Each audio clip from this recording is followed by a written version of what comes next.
Ini pertanyaannya Itu pasti penting. ini. Di Islam nggak wajib restu dari orang tua untuk menikah. Nggak wajib. Laki-laki doang. Laki-laki doang. Aku ketika nikah sama Ummu Alila, bapakku nggak setuju, ibu nggak setuju. Sampai aku bisa ngiyakinin mereka. Karena itu tidak wajib di dalam Islam untuk punya restu daripada orang tua laki-laki. Berarti penting. nggak wajib. Nggak wajib. Enggak, aku tuh cuma penasaran. Emang di surga itu nggak ada orang yang bakal melakukan Nggak ada. Nggak ada, kelakuan jahat? Feren. Mati Nih. juga udah hilang. Feren, basicnya gini aja deh, nggak usah di surganya ya. Orang-orang yang masuk surga kan orang-orang yang Baik di artinya. dunia udah diseleksi nih.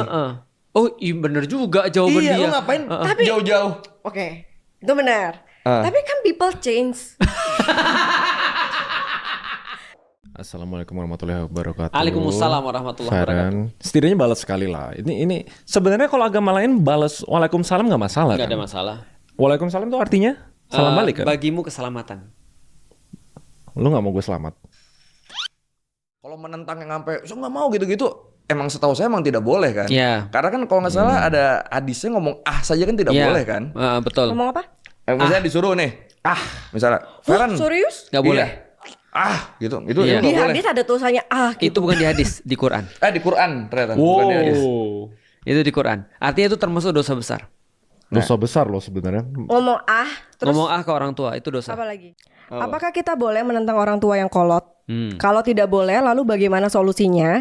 Apakah kita harus melakukan apapun yang mereka suruh tanpa keterlibatan dari pemikiran kita sendiri? Kalau boleh tahu, kenapa para ulama menerangkan keharaman menentang orang tua? Nah jadi di Islam itu adalah Allah langsung ke ibu. Saking kemudian parahnya posisi ibu ini adalah saking tingginya, maka itu bisa disamakan dengan adab kita terhadap Allah, terhadap Tuhan.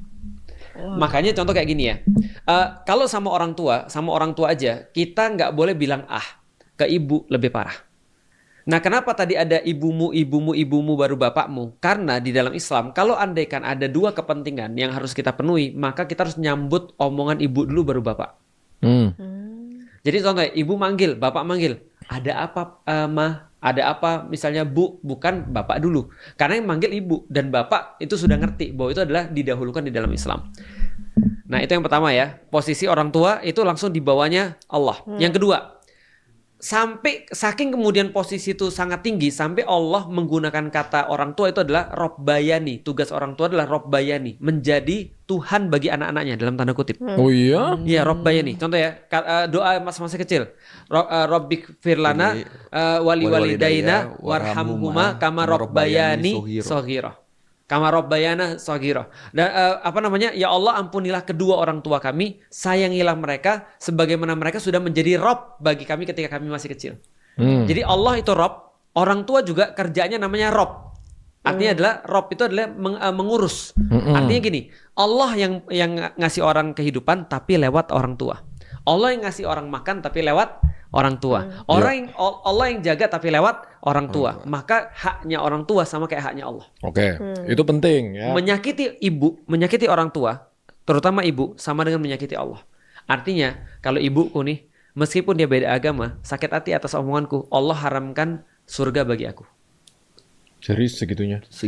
Tapi Oke. kan sebenarnya kunci dari pertanyaan ini, gimana kalau mereka zolim? Betul. Makanya aku jelasin dulu itu tuh. Artinya, meskipun mereka zolim sama kita, tetap kita tidak boleh membuat mereka sakit hati.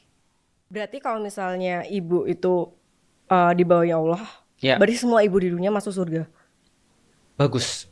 Kalau ibu itu di bawahnya Allah, berarti semua ibu di dunia masuk surga. Kalau ibunya nggak ngapa-ngapain aja, dia masuk surga. Nggak ngapa-ngapain. Nggak ngapa-ngapain maksudnya nggak berbuat Maksudnya sesuatu nggak dosa, nggak pahala. pembatal keislaman Iya. misalnya. Dia nggak sholatnya nggak pro banget. Dia cuma yang wajib aja dia lakukan, dia masuk surga. Enak dong. Tapi kan lu bilang sekarang enak, prakteknya susah loh. Loh, maksudnya nggak perlu sholat 5 kali kan? Bukan. Bukan. Yang wajib aja tuh Bukan. dilakukan. Yang wajib wajib. tuh 5 kali. Maksudnya kalau 5 kali dia nggak pernah lewat, udah dia stay di situ aja, dia masuk surga. Oh ya udah sholat 5 kali sampai Ah, mati. puasa. dari Sampai mati terus masuk surga. Pokoknya semua yang diwajibkan beneran dilakukan, tapi sunah-sunahnya yang nggak diwajibkan tuh nggak dilakukan, itu hitungannya tetap masuk surga Iya. buat seorang ibu. Dan Feren tahu, kalau andaikan seorang ibu mengandung anaknya, melahirkan, meninggal, itu masuk surga langsung. Ibunya. Ya, Jatuhnya mati syahid tuh ya. berarti? mati syahid. Dan kalau dia melahirkan anaknya sehat, maka sebanyak apapun kesakitan itu meluruhkan dosa-dosanya ketika dia lagi kesakitan itu.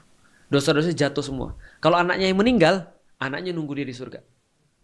Kata Rasulullah, contoh ibu-ibu ada 4. Oke. 1, namanya Khadijah, istrinya Rasulullah. 2, namanya Aisyah, anaknya Rasulullah yang perempuan. Yang ketiga namanya Asiyah, ini istrinya Fir'aun. Yang keempat Maryam, ibunya Yesus. Itu termasuk wanita penghulu surga. Wanita paling mulia di dunia karena menjaga kehormatan. Kalau wanita paling mulia di surga, Khadijah. Oh. Tadi lanjut pertanyaannya. Jadi Ya. apakah Ya, kita kalau boleh zolim bantah? kan intinya ini kalau real case-nya sering tuh kayak orang tua walaupun kita harus respect nih, Ya, tapi misalnya mukul, ya. Ya, itu tuh. ngajarin dosa-dosa, nyolong Ya. atau apa gitu. Ya mereka zolim gitu Oke, misalnya. aku tunjukin satu kasus ya. Ini real terjadi. Ada yang pernah bilang sama aku, dia itu dianggap sebagai kesialan bagi ibunya. Aduh. Karena menurut ibunya, ketika dia lahir, anak ini bawa sial karena bapaknya terus kemudian selingkuh. Setelah selingkuh pergi, anak ini terus kemudian dianggap sial, digebukin terus dari kecil.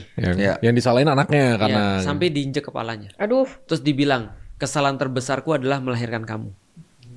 Kira-kira gimana? Sedih banget kan ya? Tapi terus anak ini bilang apa? Anak ini bilang gini, Ustadz, gimana caranya aku tetap bisa untuk balas jasa ibuku? Akhirnya aku bilang sama yang perempuan yang tadi ibunya zolim ini, aku bilang gini, dia tetap ibumu. Apapun yang dia lakukan terhadap kamu tidak menjadikan kamu layak untuk memperlakukan dia dengan sesuatu yang sama. Mengenai dengan kezolimannya, Rasul pernah bilang sama sahabat, bantulah sahabatmu yang zolim. Para sahabat bilang lah, kalau kami bantu sahabat yang dizolimi, kami ngerti. Gimana dengan membantu sahabat yang zolim? Kata Rasul, bantulah dia untuk menghentikan kezolimannya.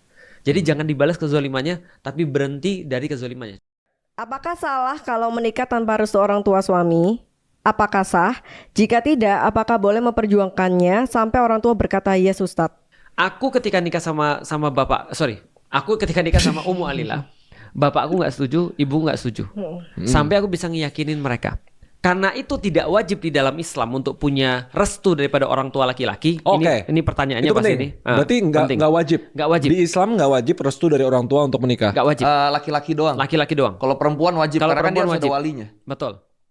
Apakah zaman Nabi ada yang namanya penyakit mental seperti depresi, ADHD, dan solusi penyembuhannya itu seperti gimana? Karena saya belum pernah mendengar hal ini terkait Islam. Oke. Di dalam Al-Quran itu dikatakan, kenapa orang harus ngambil Al-Quran?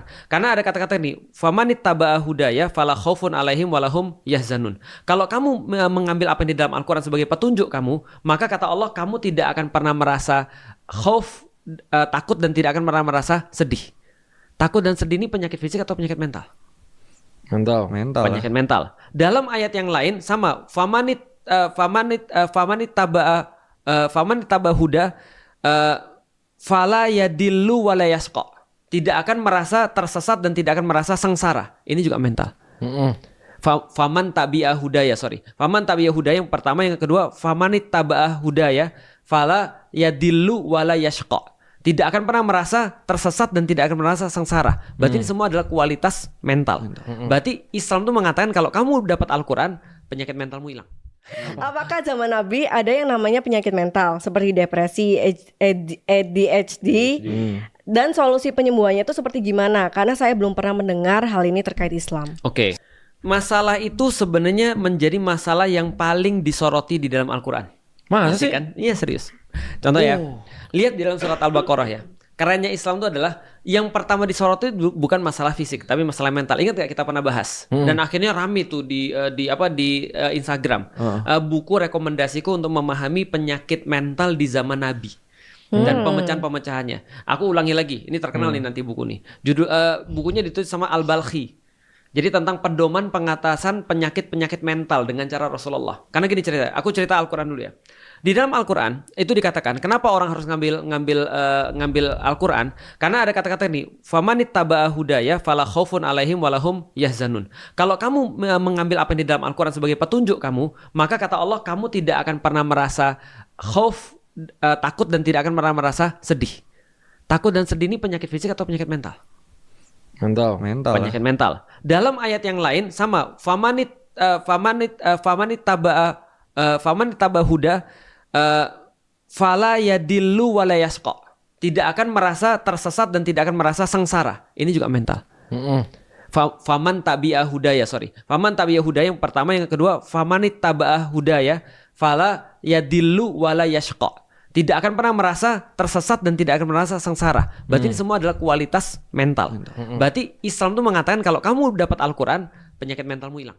Pertanyaannya, Feren, bedanya apa sedih sama takut? Udah pernah aku jelasin nih. Aku kasih clue. Ada yang dari luar, ada yang dari dalam. Mana yang dari dalam, mana yang dari luar. Sedih sama takut. Sedih itu adalah berkaitan dengan masa lalu dan berkaitan dengan sesuatu yang dari dalam badan, dari dalam diri. Benar. Sedangkan takut itu berkaitan dengan masa depan dan berkaitan dengan sesuatu dari luar. Itu benar. Nah, anxiety, overthinking itu adalah khauf, takut. Sedangkan perasaan-perasaan yang lain seperti sedih itu kayak apa tadi anxiety itu mungkin masuk ke sedih juga ya. Overthinking masuknya ke Depression, takut, dia sampai depresi, sedih, ADHD, pokoknya segala macamnya. Nah, artinya dia bisa nyelesain itu kalau dia tahu tentang Al-Qur'an. Maka saranku pada orang ketika orang sudah baca Al-Qur'an, kenapa dia bisa bebas daripada penyakit mental? Karena dia sudah naik ke sini nih kekhawatirannya nih. Bukan di sini lagi. Selama orang masih di sini kekhawatirannya, maka dia takut besok nggak punya duit, maka dia takut bahwasanya besok nggak punya jodoh. Gimana kalau nanti jodohku jahat? Gimana nanti kalau orang tuaku begini? Gimana nanti kalau begitu? Terlalu banyak gimana? Abis nih.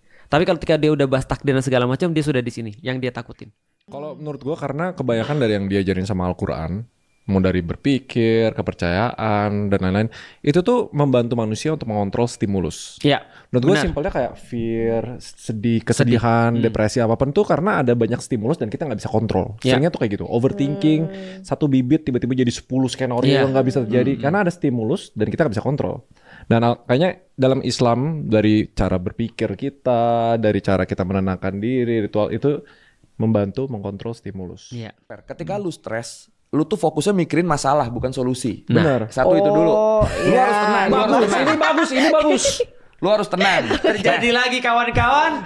Gimana caranya agar tenang? Di Islam diajarkan sholat. Iya. Sholat berserah kepada Allah. Ketika Iya. udah sholat lu udah lebih tenang kan? Nah. Mulai lu bisa mikirin solusi-solusinya. Nah ini Itu bagus. Ini Itu bagus. Jawabannya bagus.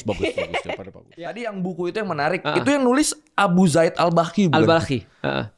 Berarti bukunya udah dari lama dong. Iya, abad Karena ke-10. saya googlingnya beliau meninggalkan tanggal 31 Oktober 1934. Iya, benar, abad ke-10. Berarti sebenarnya mental illness ini, Iya. gangguan mental ini udah dibedah sama ilmuwan muslim dari tahun 934. Betul, itu bisa masuk pulang sekolah tuh. Gila. Betul. Dapat konten kamu? Dan menjadi mainstream ketika di Utsmani. Tahun 1500 itu sudah ada rumah sakit khusus mental di Edirne. Berarti Islam dulu. Bentar. Berarti gangguan mental itu bisa disembuhkan dengan sholat. Bisa. Kalau penyakit mental harus dokter. Kalau betul, itu Iya. betul. Dokter In a psikiater. way ya. Dokter plus sholat tapi. Iya, kalau dia nggak bisa sholat Kan ya kalau berarti Islam jangan sholat kan dulu. kalau Islam kan lu mau penyakit apapun sholat kewajiban kan. Iya. Oh. Tapi kalau ini sebenarnya kalau dia sudah sampai penyakit mental, Kalau yang gila sih udah Gila enggak. nggak Ya bisa- kalau yang gila kan nggak udah bisa lepas sholat. kewajibannya.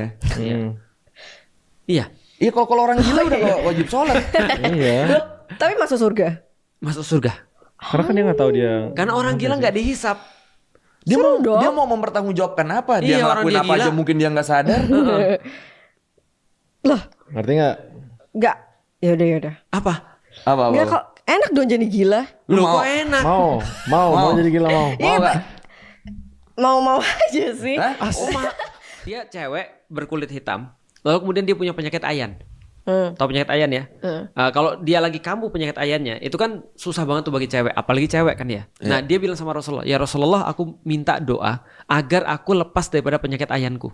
Rasul bilang begini, aku bisa doain atau kamu pilih, kamu sabar dengan penyakit ayanmu ini dan kamu masuk surga. Cewek itu milih apa? Penyakit ayan. Benar. Penyakit ayan tuh apa tapi? Epilepsi. Epilepsi. Oh yang Iya kejeng-kejeng terus kemudian keluar busa. tapi sadar kalau dia kejeng-kejeng dan berbusa. Nah aku belum tahu sih. Kalau lu bisa sekarang juga mati dan masuk surga, Mau nggak mati lu? sekarang nggak? Oh, mau. Kenapa lu mau mati sekarang? Kenapa mau mati? Seandainya mati terus masuk surga nih langsung. Iya, tapi tujuan kalian ujung-ujungnya mati Sepakat. pengen masuk surga kan? Sepakat. Dan daripada kalian hidup lebih lama ya mending gas. Oke. Gini, Tapi tahu berarti lu nggak masukin apa tuh faktor-faktor Variabel-variabel yang lainnya. Duniawi. Tapi nggak apa-apa Ya itu buat benar. apa hidup di dunia? Tapi benar, Ray. Woi, Benar. Maksudnya Artinya kayak- ini aku suka. Ini tertinggi loh. Ini aku suka nih. Karena pernah dengar nggak orang masuk surga ngapain? Di surganya ngapain? Di surganya ngapain? Katanya sholat ya. Oh nggak perlu sholat Nggak, lagi di Kristen ya? apa misalnya? Di Kristen aja. Di Kristen ngapain? Boleh nggak bawa agama lain nggak? Enggak, ini kan agama Ya, lu. justru di percayaan. agama lu yang Heeh. lu di agama lu kalau di surga ngapain? Makan babi di surga boleh. Bisa kalau lu mau. Bisa kalau Iya lu minta. kontradiktif banget gak sih? Kan enggak lah, kan udah goal, udah selesai. Udah Kan selesai, udah tesnya, ujiannya udah selesai, udah tinggal menikmati hasil. Loh, berarti babi itu dilarang di dunia bukan karena dia itu ada aturan yang memang dilarang, Ya. tapi lebih ke arah ke Ketaatan. ini ujian aja. Feren, Itu, engkau sudah menerima Itu. inti ajaran Islam. itu. Dunia ini ujian. Heeh. Kan waktu itu udah Jadi bagus kayak- banget lu. Jadi semua peraturan-peraturan yang benernya boleh dilakukan tuh dikasih di surga. Iya. Bunuh orang. Enggak ada orang di surga kepikiran bunuh orang sih kayaknya sih. Ada ulama bilang ada dua hal yang akan dirindukan oleh penduduk surga. Dia pengen balik lagi ke dunia untuk melakukan dua aktivitas ini. Walaupun dia sudah masuk surga. Tahu nggak apa? Satu, berjihad fisabilillah. Jihad di jalan Allah. Karena nikmat banget bagi dia mati di jalan Allah.